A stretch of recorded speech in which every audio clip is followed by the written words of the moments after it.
Dimentsio bakarreko estatistikan, parametro estatistikoetan batez besteko estatistikoak aztertzen hasiko gara. Horretarako lehenengoa da batez bestekoa edo media. Orduan, media edo batez bestekoa kalkulatzeko dauzkagun balio guztien batuketa egin eta ikasle kopurarekin zatitu egin beharko du. Hau da, lehenago komentatzen denun maiztasun taula hori kontutan hartuta, balio bakoitza bere maiztasunekin biderkatu ezkeo, guzti horien batuketa egin eta zati ikasle kopurua egin ezkeo, formula hau erabili izango litzateke, lortu dezakegu batez bestekoa. Guztiak batu, zati, kopurua.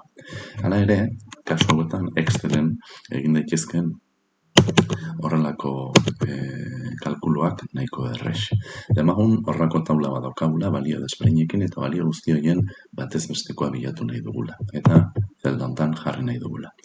Bertan egingo genukena izango litzateke funtzioetara joan, promedio izaneko funtzio bilatuko genuke, eta selekzionatuko ditugu bertan dauzkagun datu guztiak. Danak selekzionatuta gero, enterri eman, eta hemen aceptar eman ondoren, zuzenen batez besteko bateako litzaiguke. Bigarren aukera, bigarren estatistikoa, hor esan da, izango litzateke mediana. Kasu hontan, datuak ordenatu egingo genituzke, eta mediana izango litzateke aldagaiaren balioa non kopuru berdina dauzkagun, bere aurretik eta bere ondoren. Beraz, medianaren azpitik eta gainetik dauden datu kopurua 150 izango da. Tarte hortan erdin geratzen den balioa izango da beraz mediana. Berriro Excelea jote baldin bagea, mediana kalkulatzeko ere, mediana izeneko balio bat erabili dezakegu. Bertan, funtzioetan, estatistikota joango gineke eta mediana bilatu.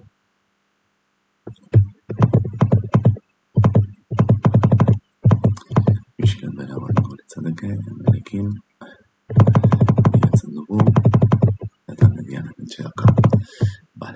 Ze balioen median hartu nahi dugu, hartzen ditugu datu guztiak leheno bezala, goitik bera, enterri eman, aceptatu eta bertan atiako bitzaiguke medianaren balioa. Eta azkenik, moda izenekoa ere kontutan hartu dezakegu batez besteko estatistikoetan. Maiztasun absolutua handiena duen balioari moda deitzen zaio. Hau da, gehien azaltzen den balioari. Distribuzio binomalia da bi moda agertzen direnean, hau da maiztasun absolutu maksimoa bi balioetan gertatzen baldin bada. Trimodala deitzen zaio, 3 balio daudenean, eta abar.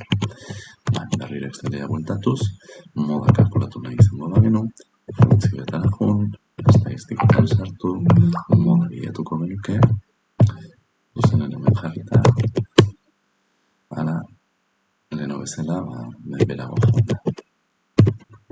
Moda hartzen dugu, berriro ere ze baliotarako ze datuen moda kalkulatu nahi dugun aztertuko genuke, eta zuzenen emango digunek 12 zenbakia dela gehien azaltzen dela. Beraz, moda izango litzatekena. Ikusten baldin baduzue, batez besteko 3 estatistiko hauek antzeko balio batetan agertuko dira.